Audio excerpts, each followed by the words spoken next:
Here on ChinaTalk, we give the people what they want. Wednesday night, 10:45 p.m., the day when 352 representatives voted in favor of a ban that would force ByteDance to sell off TikTok to a firm not based in a foreign adversary or effectively cease operation 180 days from whenever this bill passes. To discuss, I have on Ben Smith of Semaphore. Ben, welcome to ChinaTalk. Thank you so much for having me in this emergency situation. What a week. When we last left off this story, I did a show with Kevin Xu in March of a year ago after the TikTok CEO testified, which was a disaster. We had the Restrict Act come out of Senator Warner, which kind of went nowhere because people were like scared of how big it was. CFIUS didn't do anything. And things were really quiet until last week, March 5th, Senator Gallagher and Representative Krishnamurthy out of the China Committee come out with a bipartisan bill, which lays out a framework where basically if you are a big social media app headquartered in a foreign adversary, so China, Russia, DPRK, or Iran, Apple and Google and other platform companies that would enable you to exist in the US cannot do business with you. And you have a 180-day window in which you can, divest and make your money back. We had a 50-0 vote out of committee, and then a really strong bipartisan vote on the floor of the House, which is now going to go on to the Senate. And Biden has already said that if the bill went on his desk, he would sign it. Where should we begin? It's a really unusual situation. I think I would just say that one thing that I would note that also happened today is that the British government moved in a very swift unilateral way, which is something the British government can do that our government cannot, to block an Abu Dhabi investment fund from buying the Telegraph. And actually, in some ways, very much the same impulse, another Western democracy thinking, you know what, we can't actually necessarily just let anybody come into this country and speak. So I want to bring this back to January of 2019. I am a grad student in Beijing, and the first article that I write that I pitched to James Palmer at Foreign Policy is a piece that I ended up publishing anonymously, basically laying out the argument that TikTok is a problem. I'm pretty sure this is the first piece on the internet laying out the case that it was sort of surreal to see build over the past 5 years, and in particular over the past week, basically everyone who isn't far left or far right kind of concurring with like the central points of the argument. So let me just take a little bit of a scroll down memory lane. So this piece from January of 2019, the potential for Chinese government interference in ByteDance is considerable. And like other tech firms in China, there's little the company can do about it. At some point, the Chinese government will realize the potential impact content platforms like ByteDance have on foreign public opinion. In such an eventuality, Russians spending a few $1 million on social media ads in the 2016 election will seem like child's play compared to the Chinese government compelling TikTok to tweak its algorithm to boost certain candidates' chances. Chinese tech firms are not enthusiastic partners of these sorts of foreign policy endeavors. ByteDance's CEO is surely not happy to issue apology letters and face mandated shutdowns of popular products.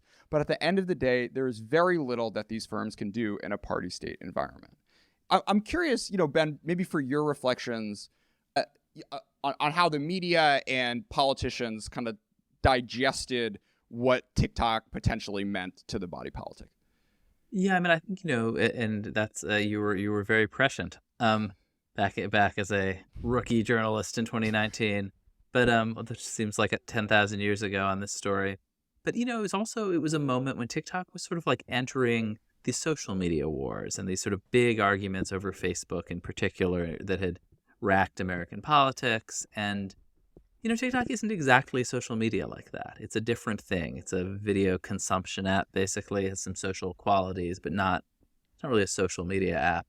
And I think, the U.S., unlike Europe, has totally failed to put in place any data privacy regulation, any kind of age gating for all these other apps. And I think, so there was sort of an obvious reflex as TikTok became the most popular entertainment app in the country, basically, to say, hey, we should apply these things to TikTok, and actually, because it's Chinese owned, that makes the data privacy stuff extra scary. And I think it's not a total red herring, but it's also true that because TikTok's not a social network, it's actually what the information they get from it, the operators get from it, is much more limited than Facebook, right? I mean, you don't see necessarily people's social networks. You find out like which kind of yoga instructor you think is hot. I mean, that's sort of like the big kind of secret that they get about you, which they could probably find in other ways. And there's information that you can buy essentially in the open market about you that is much more detailed and identifying.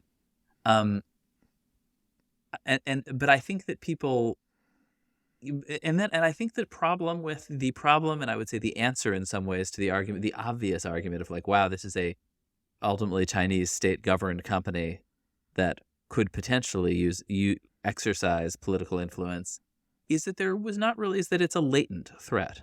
There is not a lot of evidence that they've done it. And that is really worth saying out loud, right? I mean, and I actually think that the most compelling evidence that it could really be used as a direct political tool in American politics came last week when they mobilized their user base to fight this bill. And the people at TikTok continue to think that was a great idea that showed lawmakers how much power they have. I really think it deeply backfired, and it showed lawmakers how much power they have and how much power the Chinese government has in a direct way to influence American politics, even though, of course, it is this business fighting for its life. But it was just this huge flex of muscle that I think in a way ended for a lot of lawmakers and a lot of sort of, opinion-making American elites who thought, you know what, ultimately this is like a app where kids dance. The most popular video is not about Donald Trump. It's just like a weird 4-second clip of strawberries. I mean, like most of what's happening on that app is like just totally weird and random and not political. And I think my impulse mostly is like, it's like what we're talking about is TikTok is not really how most people experience TikTok. But when the people who run TikTok say, okay, time to intervene in American politics, and lawmakers are getting these phone calls from 11-year-olds with the school bell ringing in the background saying they're going to kill themselves if TikTok is taken away, I think that really sort of snapped Congress into a kind of bipartisan movement toward banning it, and it just sailed through the House. Yeah. I mean, the latent stuff, I think there was enough of a track record over the past few years that to know that like stuff was being juked. It wasn't entirely clean. Like when you searched Houston Rockets, you wouldn't find anything. The sort of like pro-Palestine, pro-Israel stuff was really rampant. The one that I thought was most interesting, which I really think was the turning point, was actually Black Lives Matter. Because in 2020, before Black Lives Matter, they really had this vision that this could be a sort of non-political home for like funny entertainment videos. And what happened was at the start of Black Lives Matter, TikTok decided that, or like the algorithm or whatever, decided like this conversation is too political. We don't want it to be happening at our app. And, people talking about George Floyd and police violence, like those videos didn't get hits or got shadow banned or what have you.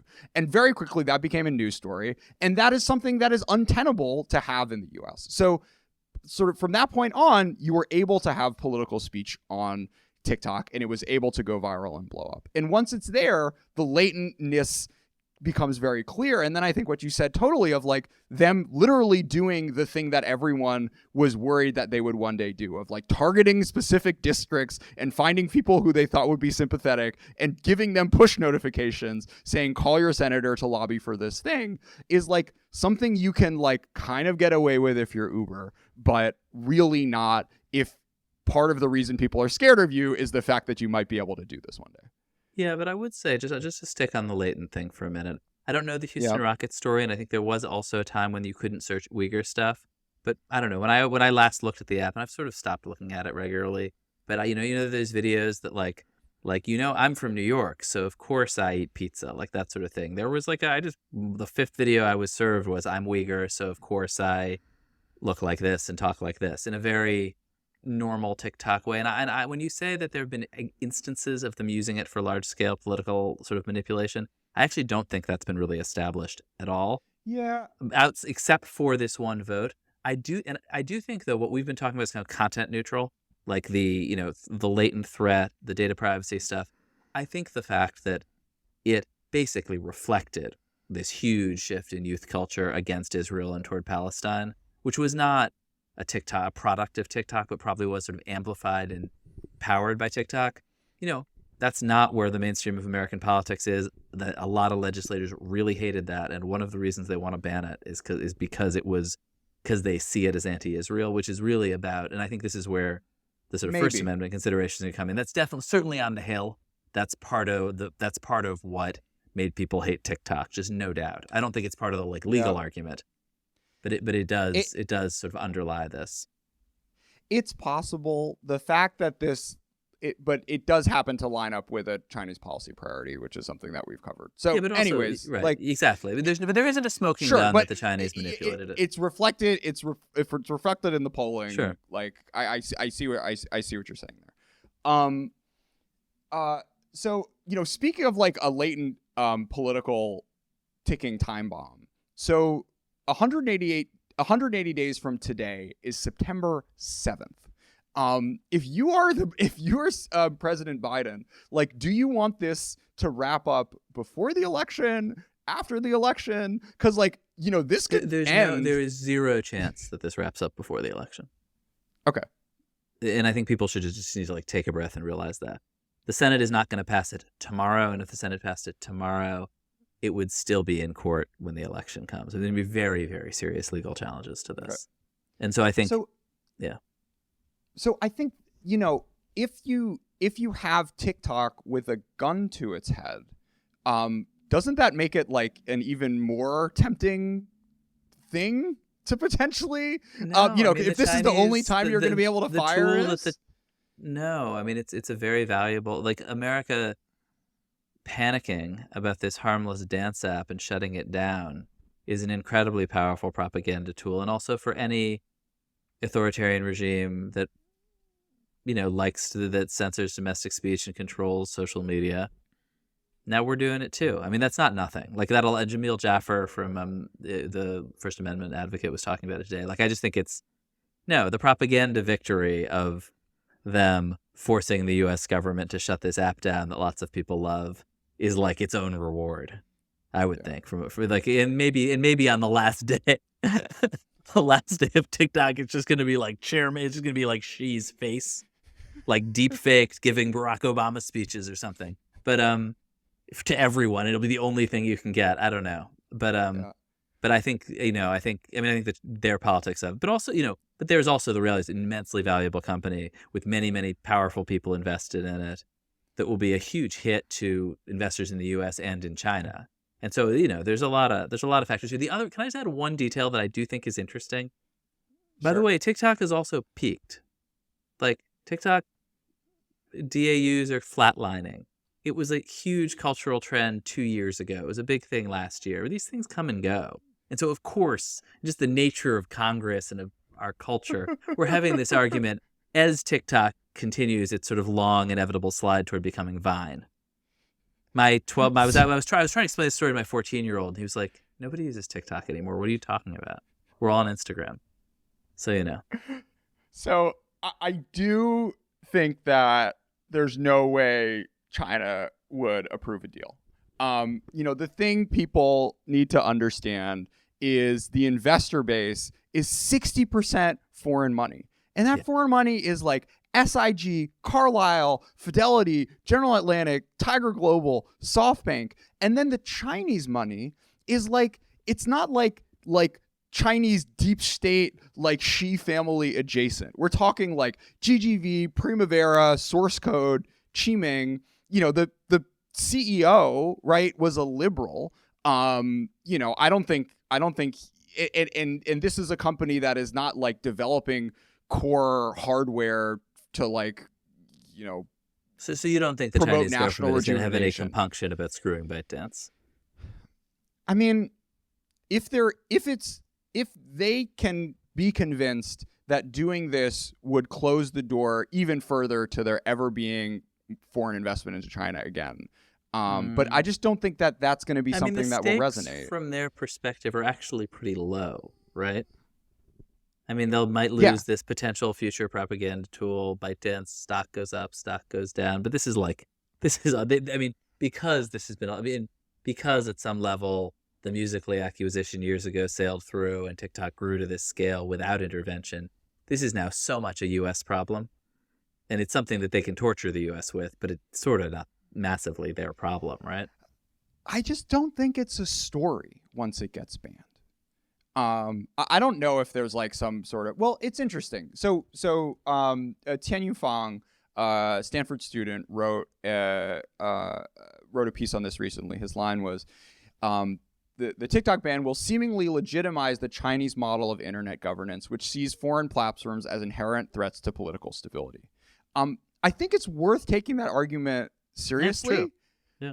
But it's also like, I don't know, this is the world we live in now. I don't know how you sort of run the clock back to 1990s, 2000s internet. You know, it does reflect, though, I do think, like a real lack of internal confidence in the United States and in Britain right now, that our system is so obviously superior that we can withstand some communist speech, and that our kids aren't all going to go become communists because some silly app is telling them to. I think people in the U.S. do not now think that our system can withstand some propaganda, and feel like, you know what, maybe our system can't withstand some propaganda and we need to ban it. I mean, they may be right. I'm not saying that's the wrong view, but it does reflect, I think, a real deep insecurity about the American system, like in a very big picture way. Another excerpt from Tianyu, this one co-authored with Tim Huang. We need greater faith in the innovative capacity of U.S. technologists and startups, and in the vitality of American soft power in the form of its cultural output on every platform. We need to think about how to unleash those assets rather than understanding U.S.-China competition in purely defensive terms. The path to winning is not to ban TikTok, but to outcompete it. Now, I don't. Where do I disagree with that? I think this is the easy part. And doing export controls on semiconductors and banning TikTok is like, I think it needs to happen, but like the way you win a long-term national competition is not by restricting market access to stuff. It's by growing faster, innovating more, developing a sort of like healthy, resilient polity, and going forward on that. And like, well, you will TikTok be glad is to not know gonna, that America's greatest innovator, Mark Zuckerberg, has cloned TikTok's most powerful features, created a system for ripping off specific TikToks and importing them into Reels, and leveraged Instagram's existing social features to make it stickier than TikTok, and is winning. Like, it may not be out innovating, but whatever it is that Zuck does is in fact working, so that guy, so Tianyu should celebrate that. And also, of course, wielding regulatory muscle on his behalf. Sure.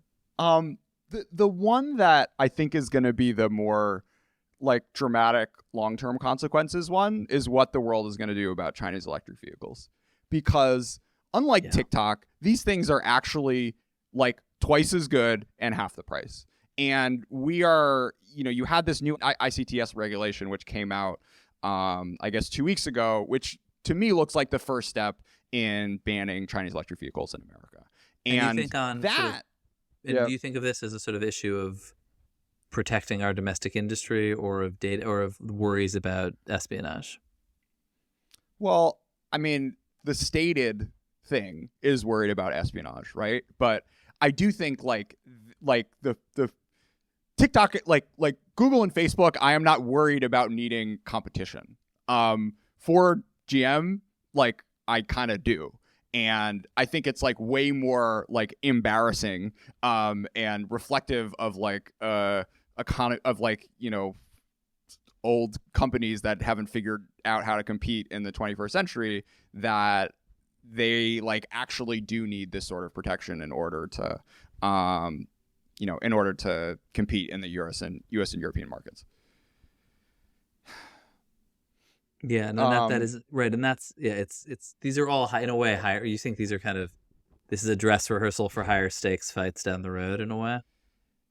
Well, I think it's I don't want to call the banning stuff a sideshow, because I do think that there are certain things that you would just rather not be running around. What do you think we should ban next, Jordan?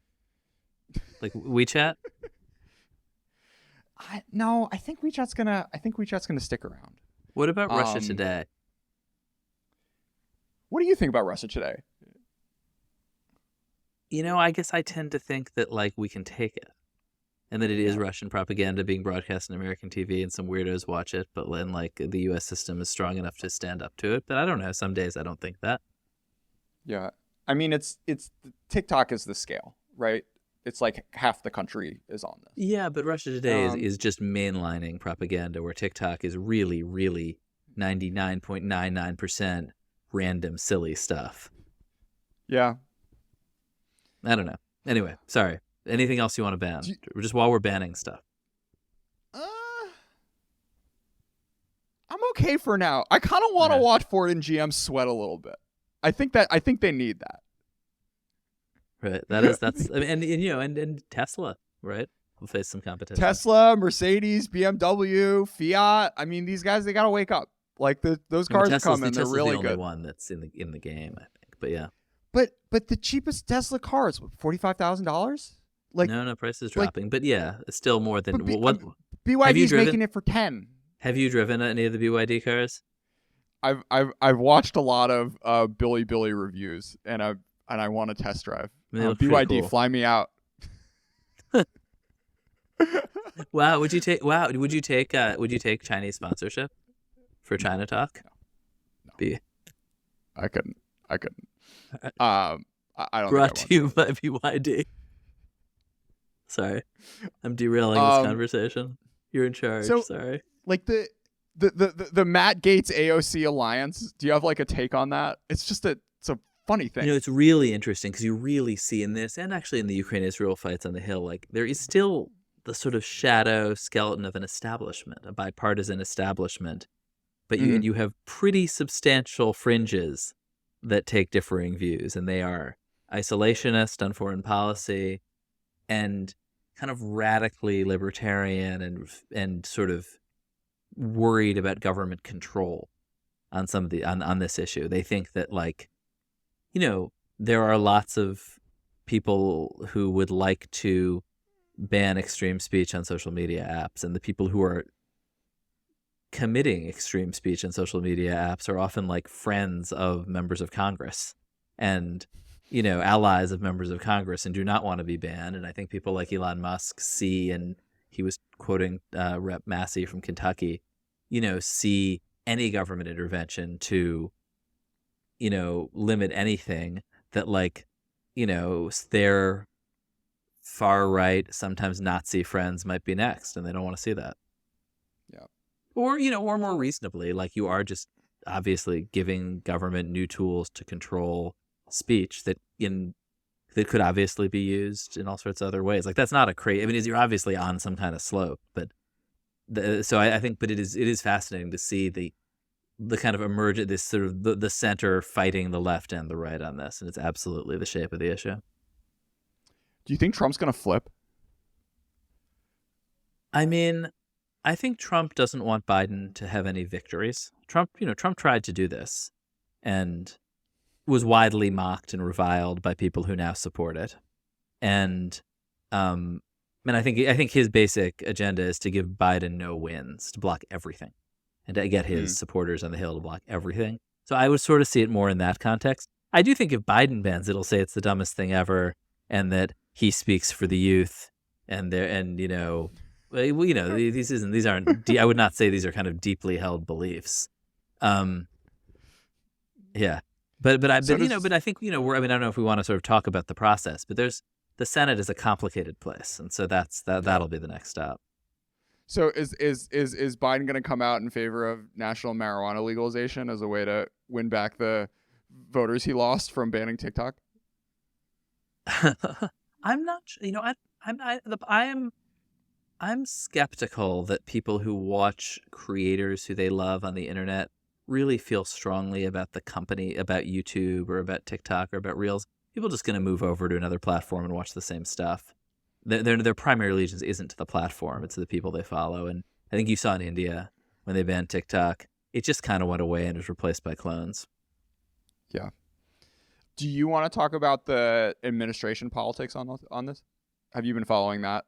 Or I mean, the reporting on way, that at all? I mean, you may be for your probably, I bet you, I would actually be curious what you think. I mean, obviously Biden supports it. It doesn't seem like it's the thing he wants to talk most about every day, but he is behind the bill and trying, and they're lobbying for it. Yeah. What they're, to what does, but what Biden is saying to Chuck Schumer, I don't know. Do they want, I mean, because that's really the sort of core decision maker here will be the Senate Majority Yeah. Leader.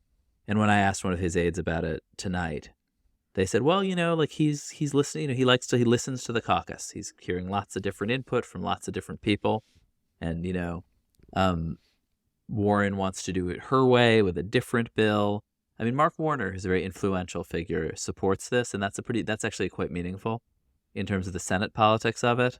But Maria Cantwell, who is also quite important, seems to be on the fence. And so, and Schumer could easily just run out the clock on it if he wants, without ever implicating Biden and killing it.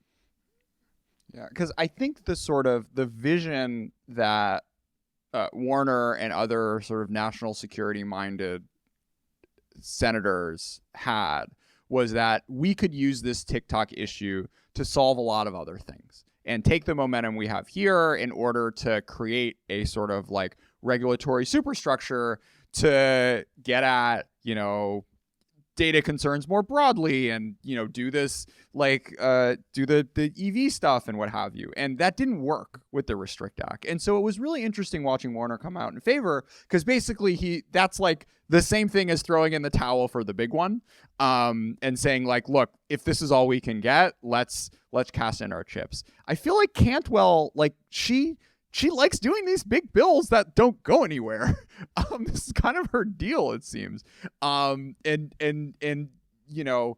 Like to what extent will these people not feel like it's a victory or like it's worth supporting and like they rather prioritize like doing their own big thing, like a 5% chance of that happening versus putting this on the board. Things. It's things their constituents care about. Just you and I worry about the latent threat of Chinese political manipulation. But like every parent worries about their daughter's self-image and about, kids getting drawn into extreme politics and on these social media apps. And I think, to me, one of the most interesting things in the TikTok hearing that wasn't remarked on so much was that, obviously a lot of the questions were the partisan stuff you'd expect. But there was a thread of question that was basically, I'm told, Mr. Chu, that you have a sister app in China, and they pronounce it whatever way they pronounce it. I will not on this podcast attempt. But and on that app, there's no violence, there's no sex, there's no cursing, there's nothing unwholesome. And like, why on our American version is everything so terrible and bad for kids when it's so wholesome in China? And of course, the answer is that is an authoritarian state with a very intense censorship regime, and this one is not. But there was like a kind of, and you could sort of, in a way, there was like in a different way, a sort of interest in Chinese style governance from these members of Congress, and just in the real world of their lives, of their constituent service, of their wanting to do stuff that they can run for re-election on. We protected your kids from social media is important and powerful. We like something Chinese influence. Like, sure, they could do this bill or they could do some other bill where they say the same thing, but it's not they don't have moms in their district freaking out about it. Yeah. No, I mean, it's really interesting. And, like China, there's like limits within apps, which are actually kind of enforced on how many days, how many minutes a day you can use these apps, how many minutes a day you can play video games, the hours in which you can play video games if you're under 18. I mean, like, yeah, you can get your older brother's like ID card or whatever, but I guess not a lot of people have older brothers. Whatever. Like, there's a, there I think is just like a different expectation in Chinese society now that who knows where it came from, but like that it is the government's role to to play a part in it. And the thing you mentioned in that is really interesting, because on the one hand, right, like you just riffed on the Matt Gaetzes of the world who are like, oh, this is, government overreach, like it should be the parent's job. But like there is a real interesting mainstream thing of like, this technology is too dangerous and we as parents like need help. Yeah, I don't know how far that politics. impulse goes. Yeah. No, that's real. That's like actual real politics. A lot of this other stuff is sort of like Twitter shadow boxing with conspiracy theories about government control or Chinese intervention, which is, I mean, it may be both legitimate, but it's just not. It's really, really not what these members of Congress, when they go into their districts, hear about. Yeah. And when they go into their districts and they talk about how they're going to protect your kids from Instagram, that is actually a very powerful message. So give me the like Ben Smith media historian on that angle. Like, we had freakouts about rap music, violent video games, or whatever. Yeah, I don't know. Different? And I'm a media historian. I have, I guess, 2 teenagers and a kid who just turned 20. And I don't know. Like, and I find the sort of, I mean, every generation, the parents are freaking out about the media the kids are consuming. When we were kids, it was magazines sort of really kind of damaging girls' self-image and creating, and I guess I'm older than you, but anorexia and bulimia and sort of wayfish models creating this, really unhealthy culture around girls' images of their bodies was, and that was really seen as this media phenomenon, as a hugely important social problem that drove depression, eating disorders, and it's like, and I think in every the panic over Elvis a couple generations earlier, I think he was like, they set the law after him because he was too sexualizing the music in a way that was, crossing racial lines, and so it's like, I think it's very hard to, particularly when you're a parent, actually, to sort of step out of that is often hard. It's always hard to be a teenager, and that there, and figure out what's that, and what of like how few friends teenagers have now, and how little sex they have, and all that, like, is actually about mobile, certainly, as well as social. And I don't know. I mean, I think I find it like actually very, very hard to disentangle. I think there's a lot of kind of like glib social science that like tells people exactly what they want to hear, and I don't feel like I really know. I'm going to close with an excerpt of the podcast that I did with Kevin Shu, where we sort of talked about the hearing as the end of an era in sort of US-China tech relations. And I think that will take us out. And then I'll play 1 or 2 classic TikTok songs for everyone to ride out into the sunset with. Ben Smith, thanks for staying up on the late night China Talk hour. Anytime, Jordan. This was fun. Pleasure. It's a big story. So I moved to China in 2017, and even then she had just changed the constitution. The dark clouds were on the horizon. But even then, like, there was still this vision that maybe some sort of interconnected commercial technological interaction between China and the rest of the world could potentially kind of create build the context in which the U.S. and China could relate to each other on better terms. And this hearing and the Restrict Act really marked, to me, an end of an era. Not that we need any more. Maybe you can put that at. Maybe you can date it from No Limits Friendship and Putin and the war in Ukraine. But the sort of consensus that has been manifested with this bill and TikTok being banned, I think, are a real marker for just how far we've gone and how much it's going to take to shake this consensus of the idea that's made it into the American political bloodstream that U.S.-Chinese technological interaction is somewhat akin to like doing deals with the enemy.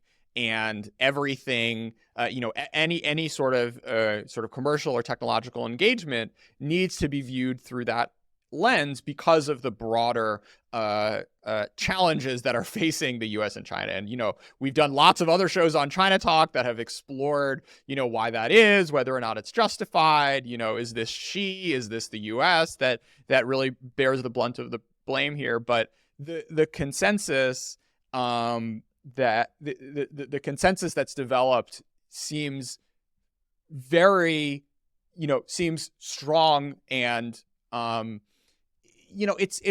it's like from a normative sense, I think where I am on this is it kind of has to happen.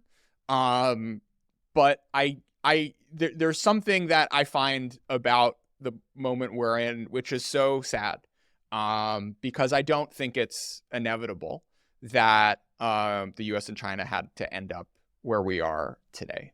And I'm gonna put it like 90-10 on Xi and Beijing's shoulders for pushing us to this moment. But when I look at the likes of Zhang Yiming and this TikTok CEO who seems like a really nice guy, it's like we would be in a much nicer world if the two countries and the two systems were in a place where they could be able to build trust in each other. And this guy could be thinking about how to, make creators more money and, not have to spend all his time on completely justified sort of concerns about data privacy and algorithmic bias. But that's not the world, and that's not the timeline that we're in. And I think there's something about the discourse in the U.S. around the U.S.-China relationship, which isn't quite grappling with like the tragedy of all of this. And, it's probably, I think that the most tragic thing is not necessarily just the U.S.-China tech relationship. It's the trajectory of Chinese governance over the past, 10, 15 years. But it is something that is deeply sad, that this is the place that we're all in.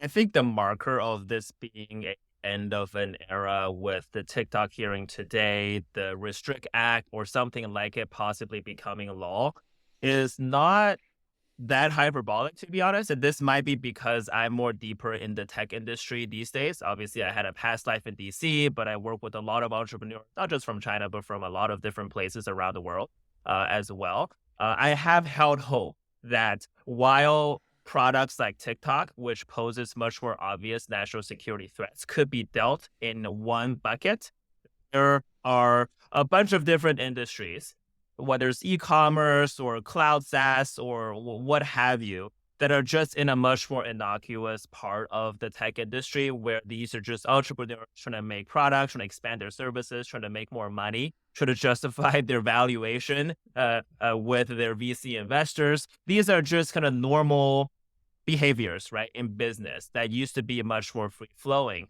But now, certainly based on my understanding or reading of the Restrict Act, they're all being shoved under this much larger movement of increasingly adversarial relationship between the two countries that sucks up all these normally very ordinary activities into this context. And I think that is a new level of separation that certainly I have not seen, not just in the past 3 years, but in the past, 30 years, probably. And it's something that I think just needs to be recognized at this point. There's not a whole lot of wishful thinking. I think the reality is reality. And a lot of people need to change their plans that they might have drummed up and dreamed up, that Zhang Yiming dreamed up to be a global company to 10 or 12 years ago. Needs to change, because that's just the world we live in right now. And that has nothing to do with whether TikTok is a national security threat or not, which there's perfectly enough evidence to suggest that it is. I think there still could be more validation on that claim. Again, we could have dealt with it singularly, right? And, coming back to all the stuff that we've talked about TikTok specifically in the last 3 years, there are opportunities where TikTok could have led the pack or really stayed in front of this problem as well. whether it's open sourcing their recommendation algorithm, whether it's open sourcing even the access level between their Chinese engineering forces and their American engineering forces to show a little bit more actual transparency, not to spend money building a quote unquote transparency center just to parade a few journalists around and watch videos about terms and services. Those would actually be ways to technically verify these claims. And again, it is TikTok going well beyond the norm of the industry, which I can understand why they would feel kind of maybe victimized to do. They're like, why are we being held up to a different standard? Why not? Why is Facebook and Snapchat not doing this? But that is just the world that we live in. It is that if you do want to operate here as a Chinese-owned company, you will have to go well beyond the norm, the standard, to demonstrate your trustworthiness. And there are ways to do that via open source, via other ways of communicating this on a technical level. And we're just, but fortunately, that didn't happen with TikTok, right? So here we are.